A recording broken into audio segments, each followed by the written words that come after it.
जय हिंद यारो। आप सभी लोगों का स्वागत है आपके अपने YouTube channel exam affairs by Anand sir में, जहां आज मैं आपको पढ़ाने वाला हूं वर्क एनर्जी ये क्या चीज़ें हैं।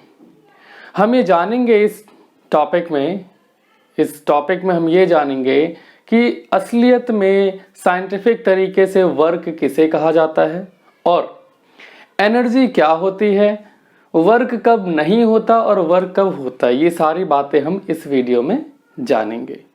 तो टॉपिक यूं शुरू होता है कुछ कि हम इसे टॉपिक को जो पढ़ने वाले हैं, टॉपिक का नाम है वर्क, यानी अगर हिंदी में इसे बोले तो कार्य बोलेंगे। ठीक है, कार्य के बारे में पढ़ने वाले हैं।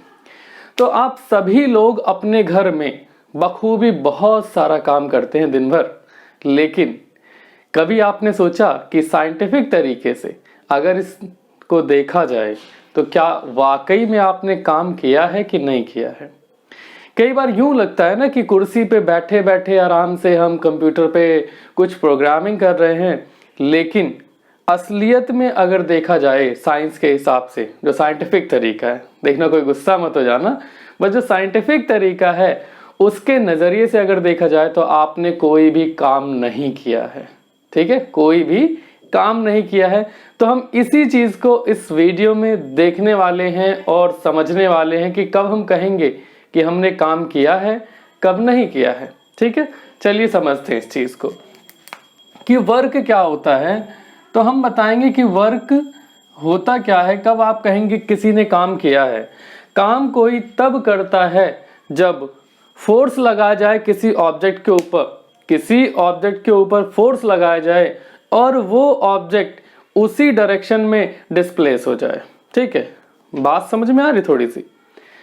जब आप किसी ऑब्जेक्ट के ऊपर फोर्स लगा रहे हैं, ठीक है, फोर्स लगा रहे हैं और ये ऑब्जेक्ट उसी डायरेक्शन में डिस्प्लेस हो जाए, ठीक है, डिस्प्लेस हो जाए, तो ही आप कहेंगे वर्क डन हुआ है।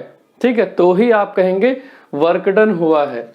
इसका मतलब क्या है, the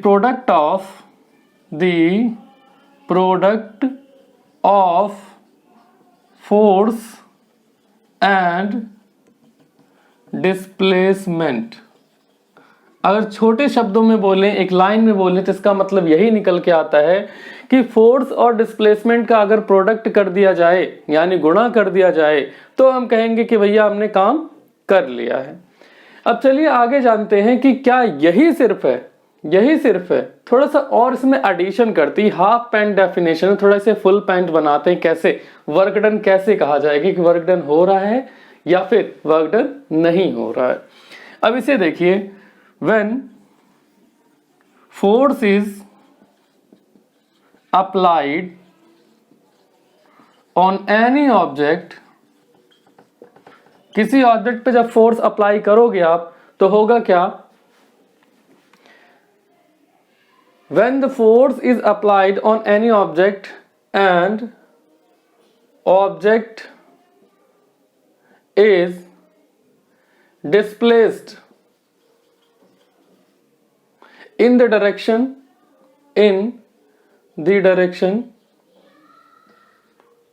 of force applied, then the product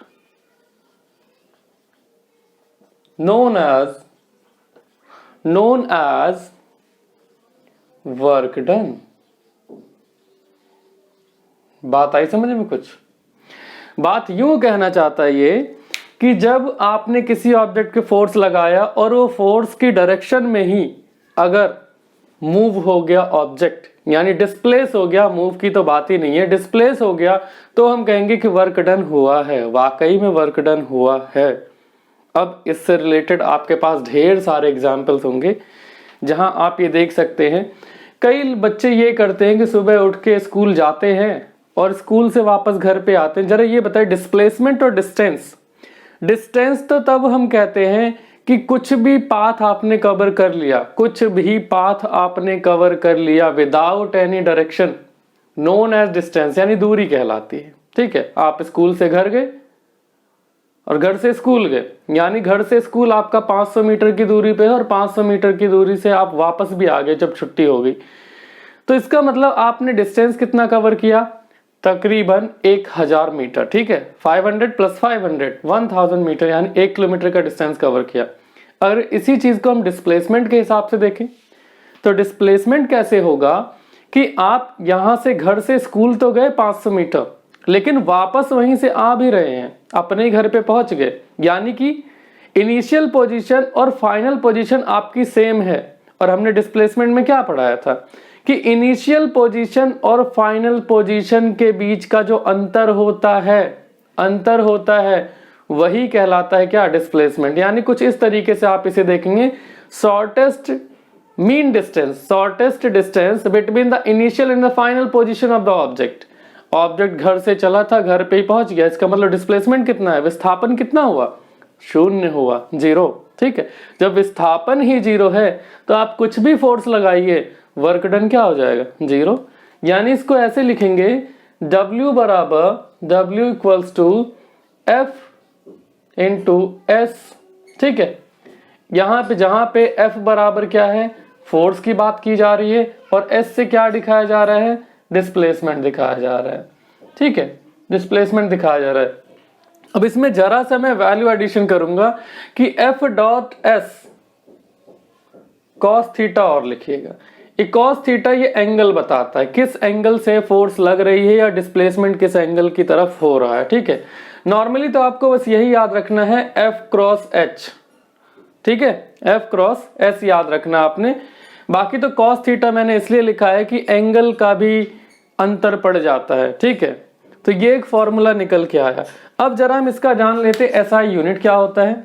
इसकी जो SI यूनिट होती है ये जूल्स साहब के नाम पे रखी गई है ताकि उन्हें याद किया जा सके, जूल्स जी के नाम पे रखा गया है। अगर इसके हम SI यूनिट देखें, SI यूनिट ये हो जाएगा जूल्स। ठीक है, जूल हो जाएगा। ठीक, इसे कैपिटल J से भी डिनोट करते हैं, या फिर कोई ये नहीं भी लिखना चाहता है तो भी कोई गड़बड़ की बात नहीं है, इसे ऐसे भी लिखा जा सकता है, W equals to F। F क्या होता है, न्यूटन में होता है। हमने S बोला मीटर, डिस्प्लेसमेंट किस में, मीटर, यानी न्यूटन मीटर भी हो सकता है, न्यूटन मीटर भी हो सकता है, न्यूटन मीटर। ये तो होगी इन सब की SI यूनिट, यानी कार्य करने की या फिर आप कहें वर्क डन की जो SI यूनिट है, आप इसे ऐसे डिनोट करेंगे। ठीक, अब आगे चलते हैं। अब आगे हम पढ़ने वाले हैं कि 1 जूल वर्क किसे कहते हैं, 1 जूल वर्क कब होगा, 1 जूल वर्क कब होगा इसको जानेंगे हम। ठीक, अब यहां पे देखिए 1 joule work done, 1 joule work done कब कहलाया जाएगा, 1 जूल वर्क डन कब कहलाया जाएगा, when 1 Newton force is applied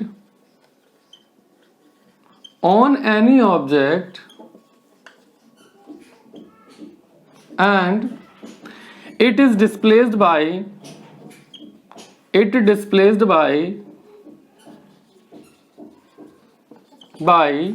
1 metre.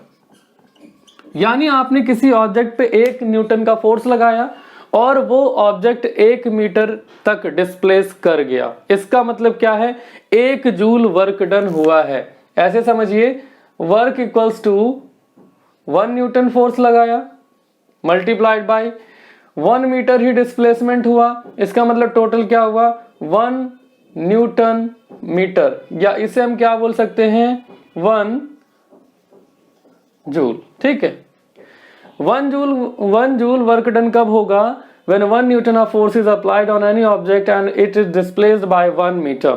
ठीक है, ये तो हो गया 1 जूल। ठीक, ये हो गया 1 जूल। अब हमें पढ़ना क्या है, टाइप ऑफ वर्क डन। मिलते हैं नेक्स्ट वीडियो में, बने रहिएगा आप मेरे साथ। मिलते हैं अगले वीडियो में। जय हिंद।